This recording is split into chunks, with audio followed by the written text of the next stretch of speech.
This is India, a massive country in South Asia. India is one of the most powerful countries in Asia and has so much to boot. However, India has, to be blunt, quite complicated neighbors. Some are fierce rivals, some are smaller countries, and one even disputed. Let's explore the complex neighbors of India, but before that, let's see its basic background first. So India is a country located in South Asia with its capital New Delhi. It is the most populated country on Earth with around 1.2 billion people, just slightly above China. Majority are Hindu with a significant Muslim minority along with other religions such as Jainism and Sikhism, etc. There are 22 officially recognized languages with Hindi being the majority spoken. Culture is too complex to discuss in this video, but geographically, India and its neighbors form what used to be Indian subcontinent, which borders the Himalayan mountain range to the north. It has vast, fertile agricultural lands connected by river networks, allowing for India to become a hotbed of civilizations and grow to what it is today. Also, always thank the Indian YouTubers if you are help in your math homework. India has many neighbors. It shares land borders with 6 or 7 countries depending on your viewpoint. It borders Bangladesh and Myanmar to the east, Nepal, Bhutan, and China to the north, and Pakistan to the northwest. And here's some controversy already. If you consider all of disputed Kashmir, we'll discuss it later, as part of India, it also shares a short border with Afghanistan. It almost borders Sri Lanka to the south, but for some reason it doesn't anymore, and it used to be in the past. It also shares maritime borders with Indonesia and Maldives. Here, we'll be looking at its direct immediate neighbors one by one. Let's start with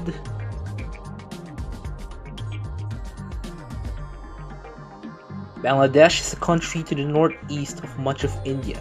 It also separates much of the northeast areas of India from the rest of India, leaving a small corridor in Sikkim. Bangladesh-Indian relations are mostly friendly as both countries share a lot in common culturally, but they have disagreements as well. Bangladesh and the Indian state of West Bengal are also really close as they speak the same language, but the one thing separates them from much of India is religion, as Bangladesh's population is predominantly Muslim. However, it is very different compared to Pakistan, a Muslim country, and India's another neighbor. Some historical context would help explain some stuff. When the modern borders weren't set yet, the land now belonging to Bangladesh is mostly dominated by Hindus and Buddhists, but usually the poorest and the lowest class are the ones residing here. Islam was introduced by Arab traders there, and it easily attracted many poor to escape the caste system. The Muslim population would grow and become significant in the region, but it was isolated from the rest of Islamic world. Despite religious differences, India and Bangladesh still shared history and common heritage, linguistic and cultural ties, passion for music, literature, and the arts. They also endured the same British occupation years. Rabindranath Tagore also created what would become the anthems of today's India and Bangladesh. Modern Bangladesh was created as the outcome of the British partition of India. Pakistan would become the Muslim majority regions and further divided between West Pakistan, today's Pakistan, and East Pakistan, today's Bangladesh. Many from East Pakistan didn't like this move and soon fought a liberation war in 1971. India strongly supported the Bengali rebels with West Pakistan's withdrawal. Bangladesh was born. Things then suddenly started to become complicated due to Bangladesh establishing relations with Islamic countries and reassessing their relations with Pakistan, as well as insisting on an Islamic identity instead of countries' ethno-linguistic roots. Bangladesh and India were also on the opposite sides of the Cold War period, further hassling relations. We have several issues, and the most problematic one is the border. Indian-Bangladeshi border is not well defined and can easily be bypassed by illegal traffickers or immigrants. Hence, India tried to crack down on it by shooting them, which obviously outrages Bangladesh. The borders themselves can also get really tricky. Let me show you this one. Perhaps the most complex border ever seen with so many exclaves and enclaves. This isn't really a good thing for the people living there though, and it was finally cleared on the agreement in 2011. They also have disagreements on resources, particularly water. Recently, Bangladesh has also been flirting with China, which obviously isn't a good sign for India. However, they mostly don't hate each other and they do a big and crucial cooperation. India is one of the largest partners of Bangladesh and both have signed numerous treaties and agreements. India has also spent a lot in developing Bangladesh military and the trade is huge. They are also active fighting terrorism jointly. Just as mentioned, China is also flirting with Bangladesh, so both countries should make sure that they stay cool with each other. In the end, they're neighbors that share a lot in common and they're mostly cool, but they have disagreements. It happens.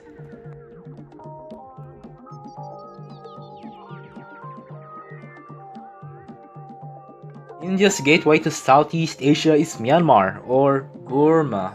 They share a common border with India's northeasternmost territories and a maritime border in the Andaman Islands. To start up, relations are mostly friendly, also with some ups and downs, and they also share some cultural bonds.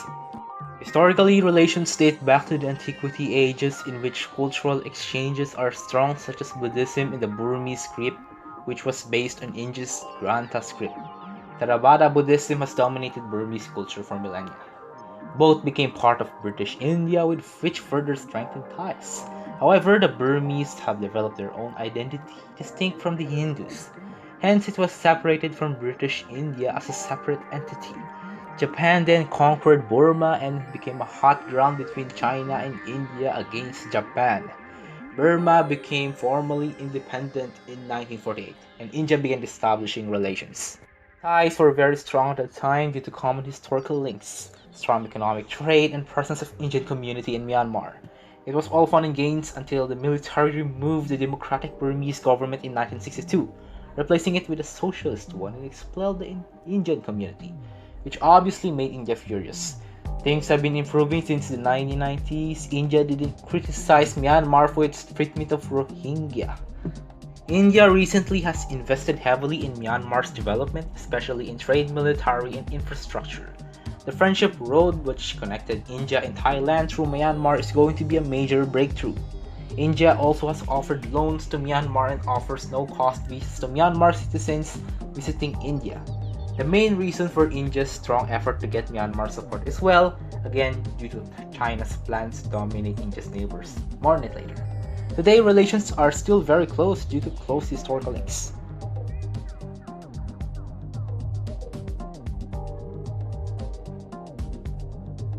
India's northern neighbor is Nepal, a country mostly located in the Himalayan mountain range. India and Nepal have also shared so much in common culturally, but to be blunt, the relationship is similar to two brothers that have quarreled with each other a lot, but still love each other despite that. Relations date back a long time ago as both Nepal and India were fractured into different kingdoms and empires, but having a shared root primarily due to Buddhism and Hinduism. Hinduism is a predominant religion in Nepal today, while Buddhism is heavily preserved and valued. Nepal, though, was never fully colonized by Britain, and even when Nepal lost the Anglo-Nepalese War in the 19th century, Britain only interfered with Nepali internal affairs and was never incorporated into British India. This explains why Nepal is separated from India, but it would have been easily been part of India if Britain fully annexed it. Nepal and India established relations after India's independence. Nepal and India signed a treaty of peace and friendship that indicates their special relationship in the 1950s. However, despite their special relations during much of the course of recent history, relations are mostly complex with full ups and downs. Let me summarize it in a quick and oversimplified way. If Nepal be like, hey India, I think you're exerting too much influence on me and please we have to loosen up a bit, plus we have to settle some scores along the border, and I also don't like some of your internal actions. India responds, oh dear Nepal, just be grateful of our special relationship. Because of that, I'll give you some hardships so you'll reassess your actions. Then Nepal be like, let me come to China instead so we can cope up with this Indian thing again. Then India responds, wait no Nepal, sorry, I'll stop being a jerk and I'm gonna give you more economic aid. And the cycle repeats. Nepal and India also have some other disagreements such as the birthplace of Gautama Buddha and the treatment of Nepalis in India and vice versa. But as much as they are quarreling a lot, remember that they still have close economic and cultural relations. Borders are open and trade is crucial as India is only Nepal's neighbor besides China. In India's mind, it needs to keep Nepal's support and never let it lose to China's sphere of influence or hand. But with the complicated relationship, things are most likely to stay that way. Still, they are very close.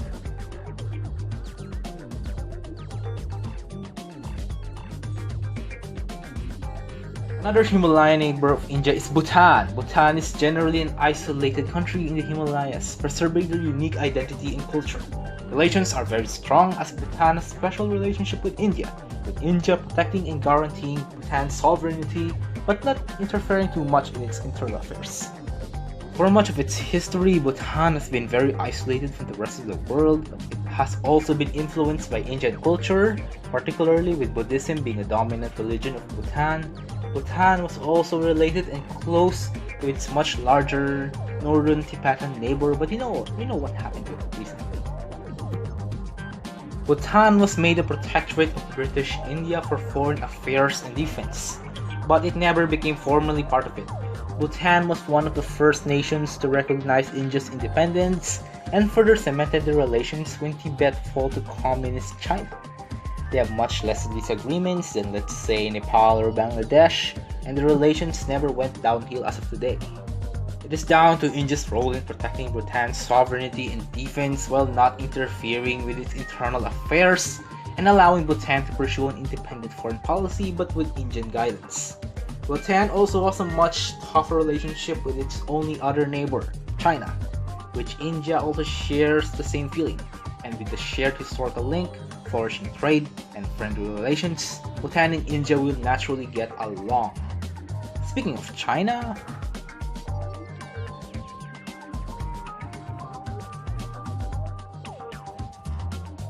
and here's the most juicy part, aside from being the next country that I discussed.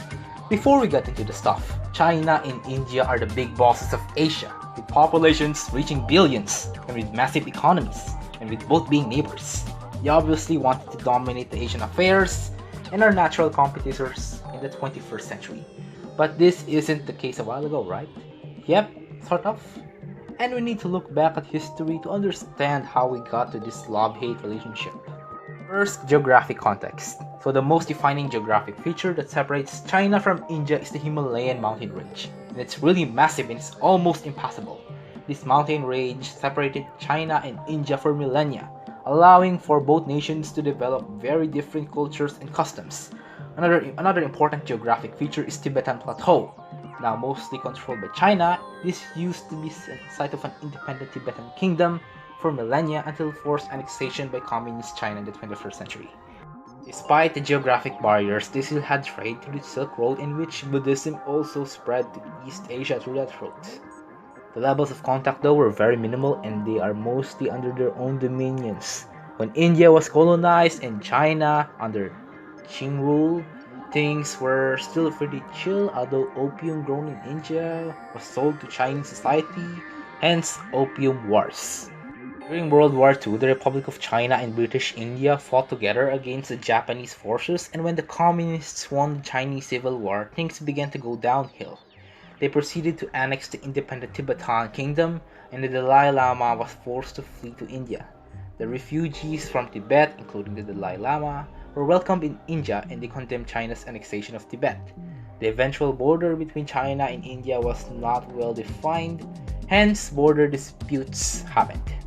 China and India fought a border war in 1962 and more border skirmishes to follow. The main areas of contention are the Aksai Chin, which China controls but India claims, the Arunachal Pradesh, which was claimed by China but controlled mostly by India. Several border skirmishes had happened and they spawned quite periodically. The most recent one is just this year, in which several Indian and Chinese casualties have been reported. Despite tense relations, they still do a very big trade as China is India's largest trading partner, reaching billions every year. Of course, that is to be expected for two countries with some of the largest economies. Some trade agreements have also been signed, mostly benefiting in favor of China. Both countries are Also members of BRICS, consisting of Brazil, Russia, India, China, and South Africa, 5 emerging countries. They still have bilateral relations, and even some still think of Chinese and Indians as brothers and in a peaceful coexistence. In practice, though, it is very hard to achieve, knowing both countries are very different culturally and share very different values. And these different values are what makes them competitors and develop many disagreements. During the Cold War, China supported Pakistan against India during the Pak Wars, and even today, China and Pakistan are very friendly neighbors. India then was sided by the Soviet Union, China's rival. Recently, China and India have been rivals for influence in the vicinity, mostly in Africa and Southeast Asia. China has also sought further economic ties with some of India's immediate neighbors, mainly Pakistan, Nepal, Sri Lanka, and Bangladesh. India is not part of China's Belt and Road Initiative. Then we come to the recent events of 2020. The border clash is deemed very dangerous for both countries as a provocation to a full-scale war would prove devastating, since both countries are nuclear armed. It also already had its consequences with Indian boycott on Chinese goods and ban on many Chinese apps including TikTok. Things are going downhill today, but let's see what the future brings. In the end, China and India are two massive giants separated by a massive mountain range, leading to them having very different cultures and values, which ignite disagreements and conflict. They still do trade and have bilateral relations, but future relations are looking bleak as their economies would grow further and competition increases.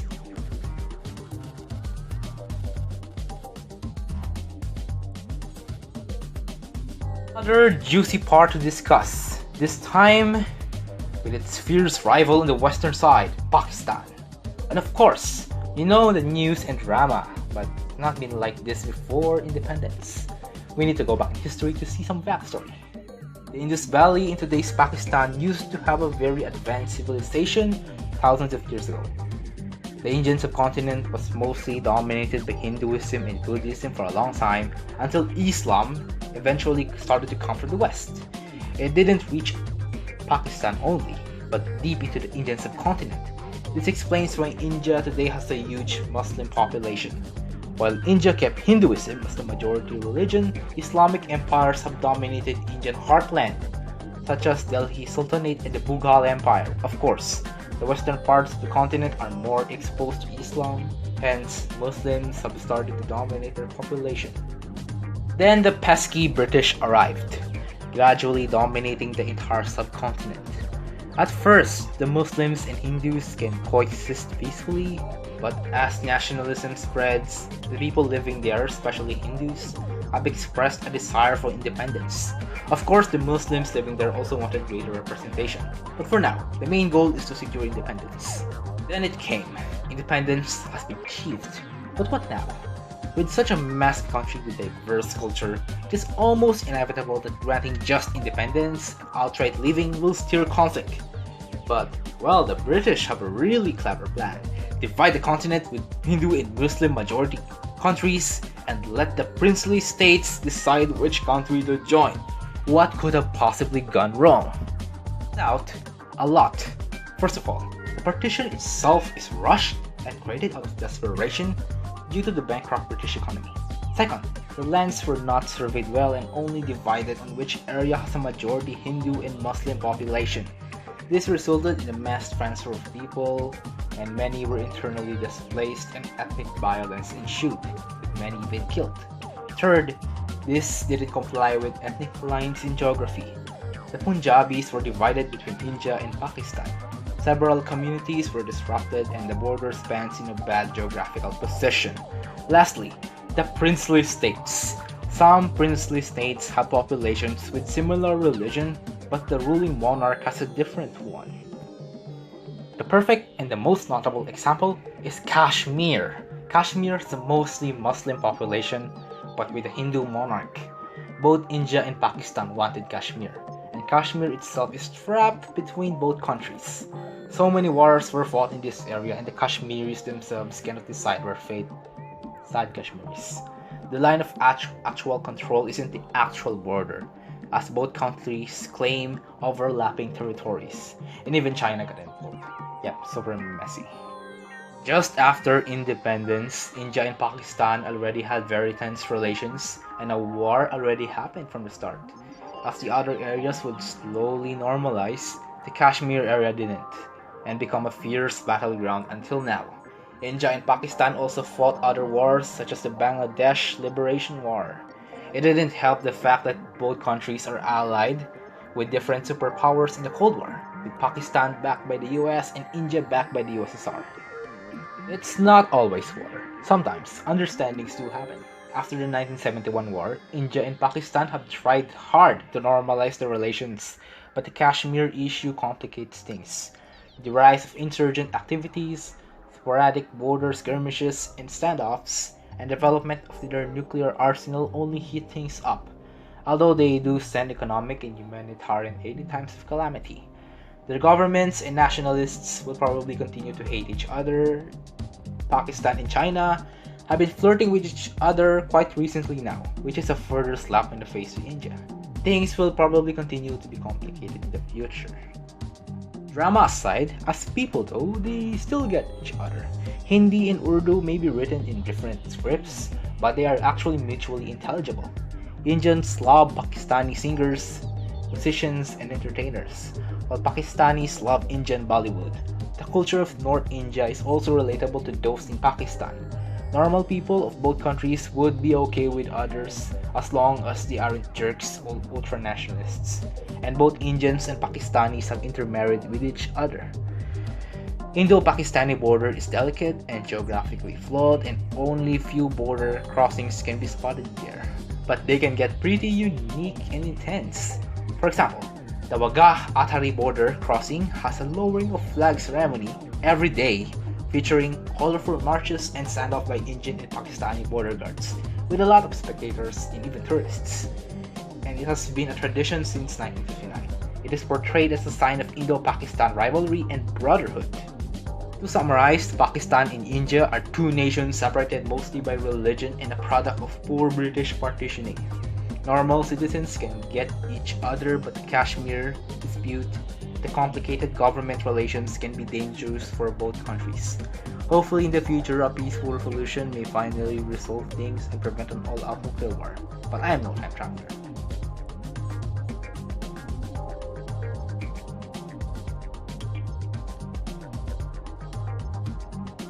Countries I have discussed so far are India's direct land borders, within the line of actual control. But if you count countries that are very close to India in location and extending to all of India's claimed territory, India will have more direct neighbors. If you count all Indian claims to the disputed region of Kashmir, India will directly border Afghanistan. Both countries are actually very friendly, at least their governments, as they share a lot of historical ties. Afghanistan has been historically dominated by Hindu, Persian, and Buddhist cultures before being dominated by Islam, but they still kept close ties. After independence, India and Afghanistan immediately started to establish close relations and mostly opposed the Pakistanis. India is the only South Asian country to recognize the Soviet-backed Democratic Republic of Afghanistan and supported USSR's military presence. India strongly opposed the Taliban, which was supported by Pakistan. And after the fall of Taliban, India began pouring economic and military support to the current Afghan government, which are usually the targets of Pakistani-backed insurgent attacks. Today, their governments are still close, faced by similar threats, and bounded by historical and cultural links. Another close neighbor is Sri Lanka. Sri Lanka used to be directly connected to the main Indian subcontinent, but is now separated by Palk Strait. There is so-called Adams Bridge, a chain of limestone shoals between India and Sri Lanka. It was reportedly passable on foot as late as the 15th century, until a cyclone reportedly broke the bridge in 1480. Culturally, the relations are always close. Buddhism and Hinduism have significant presence in Sri Lanka up to today.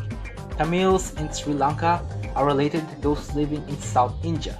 Sinhalese people will make up 75% of the total population, descend from northern Indian Indo-Aryan settlers who migrated to the island. Sri Lanka didn't become part of India though, and that's because they are established as separate crown colonies like Burma. After independence, relations are mostly cool, but the Indian intervention in the Sri Lankan Civil War complicated stuff.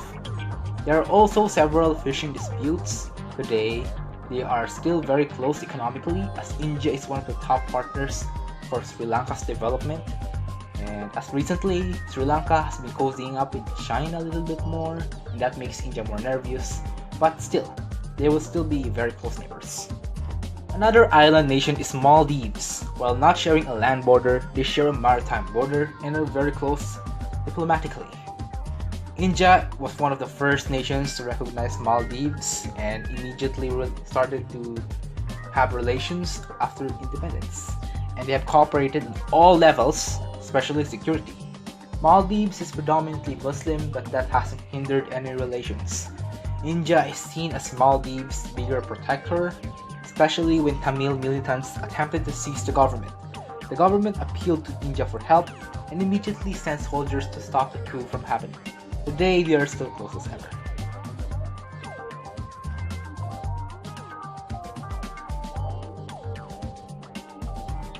India is such a huge country, so it has a lot of connections around the world. I won't mention all, but those I will mention are those with high degree of contact and cooperation. Of course, its former colonizer, the United Kingdom, will always have a mark on Indian culture. Sports like cricket, English language, and driving on the left side on the road is British influence. After independence, they kept relations by being part of the Commonwealth. In East and Southeast Asia, I'd say Japan and Vietnam are closest. India strongly supported North Vietnamese during the Vietnam War, and India granted the most favored nation status to Vietnam in 1975. Relations are still very close today, especially when both countries are not keen on China's increasing influence in Asia. Japan is another close friend due to similar views in China, but also due to very high economic relations, with Japan seeing India as a big trading partner with a massive population and workforce. India also has cultural influence on Japan through Buddhism. Russia is seen as the closest distant neighbor of India. Both nations enjoy a special relationship, dating back to the days of the good old USSR. USSR and India are strong allies, despite India not being communist, and supported India against the US-backed Pakistan. It also supported India against Mao's China, and it became one of the important provocations of the Sino-Soviet split. Today, Russia and India cooperate on a high level, militarily, economically, culturally, scientifically, politically, almost everything. Russia is one of the largest arms suppliers to India, and trade is huge. 85% of Russians view India positively in a poll, with only 9% having a negative view, and consider it as one of their top friends. Let's be honest though, there aren't many cultural relations between two very distant, massive nations. That's something to improve within the following years, but in most aspects, they get each other. Other countries I'll mention in Asia are Iran, Israel, and Indonesia. Indonesia and India share a maritime border in the Bay of Bengal, and Indian culture has influenced Indonesia historically. Many Hindu and Buddhist kingdoms and empires have rose and fell in Indonesia before Muslim domination and subsequently colonization. India and Indonesia are seen as some of the largest democracies and share common values and strategic partnership. Iran and India are seen as Aryan brothers, and Persian and Hindu cultures have exchanged cultural ties. They are very close economically, but there are also some complications, mostly revolving around the Kashmir conflict and also with growing ties with Israel. Speaking of Israel, India and Israel also share historical links, as references to today's India have been mentioned in the Old and New Testament of the Bible. Fast forward to 1948. India decided not to fully recognize Israel, but had kept informal relations until the 90s. This is down to the non-aligned and pro-Arab policy of New Delhi at the time, as India and the Arab countries have been doing business a lot and due to oil. Diplomatic relations are fully established in 1992, but India still supports the Palestinian cause while having friendly relationship with Israel. What I mean by friendly relationship is huge, as Israel is one of the largest arms suppliers to India, and they collaborate on security, tourism, science, trade, and also religion.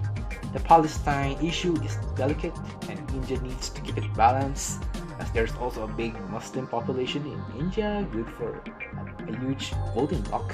But for now, India and Israel are very close today. India is a very massive country with a lot of connections. India has all types of neighbors, rivals, close friends, and smaller countries relying on India for security as their bigger brother. Drama happens and things aren't looking brighter between India and its rivals, but it needs to do everything to prevent mutually assured destruction, as India and some of its neighbors do have massive populations. Hopefully, a peaceful resolution will end any of long-standing conflicts, but let's see what the future beholds. Thank you for watching, and please don't forget to subscribe for more country neighbors.